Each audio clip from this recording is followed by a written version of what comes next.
మాకు కొన్ని చూస్తే నవ్వొస్తున్నది.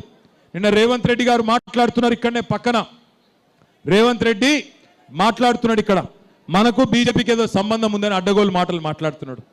బీజేపీకి సంబంధం ఉన్నది ఎవరికో అందరికీ తెలుసు.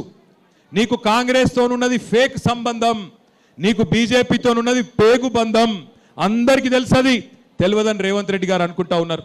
ఇంకా చాలా నికృష్టంగా మాట్లాడిండు. నిన్న కుటుంబ విలువల గురించి మాట్లాడుతున్నాడు. ఈయన బతుకున్నప్పుడు పిల్లనిచ్చిన మామ జైపాల్ రెడ్డి గారిని బండబూతులు తిట్టిండు రేవంత్ రెడ్డి. ఇవాళ ఆయన కుటుంబం గురించి మాట్లాడుతున్నాడు. ఇక సెటిల్మెంట్లు చేసేటోడు కూడా సెంటిమెంట్ గురించి మాట్లాడబట్టి ఏం చెప్పాలి మీకు నేను. సెటిల్మెంట్లు చేసుకొని బతికే బ్లాక్ మెయిలరు సెంటిమెంట్ గురించి మాట్లాడుతూ ఉన్నాడు. అందుకే నేను మిమ్మల్ని కోరేది, కాంగ్రెస్కు బుద్ధి చెప్తేనే 4 కోట్ల మంది తెలంగాణ ప్రజలకు లాభం అవుతుంది. ఆయన నాకు తెలియక అడుగుతా, ముఖ్యమంత్రి అంటే ఆయన వస్తే ప్రజలు ఏం ఆశిస్తారు, ఏం చెప్తాడు మా కోసం, కొత్త ఏదైనా పథకం చెప్తాడా, ఏమైనా మంచి మాటలు చెప్తాడా అని చూస్తారు. కానీ రేవంత్ రెడ్డి గారు ఏం మాట్లాడుతున్నారు, లాగుల తొండలు వదులుతా, నేను మీ గుడ్లు మీకు గోటీలు ఆడతా, పేగులు తీసుకొని మెడలేసుకుంటా, బోటి కొట్టిటోను అని ఏమైనా పేగులు మెడలేసుకుంటా, నాకు అర్థం కాదు. పేగులు మెడలేసుకుంటా గివా ఒక ముఖ్యమంత్రి మాట్లాడే మాటలు. ఇంకొక మాట మీరు ఆలోచించండి, కేసీఆర్ గారు ఉన్నప్పుడు ఎట్లుండే తెలంగాణ, ఇవాళ ఎట్లయింది. ప్రతి రంగంలో తెలంగాణ నెంబర్ 1 ఉంటుండే భారతదేశంలో.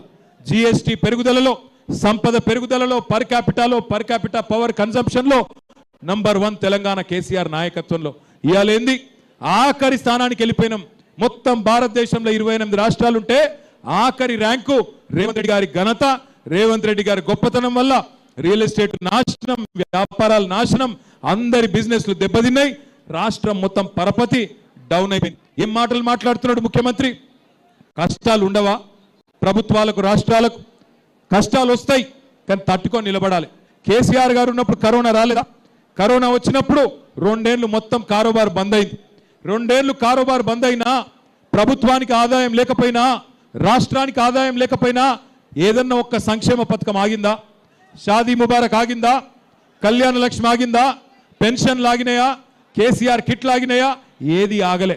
రూపాయి ఆమ్దానీ లేకపోయినా కేసీఆర్ గారు 2 ఏళ్ళు కరోనా సమయంలో కూడా బ్రహ్మాండంగా నడిపించారు.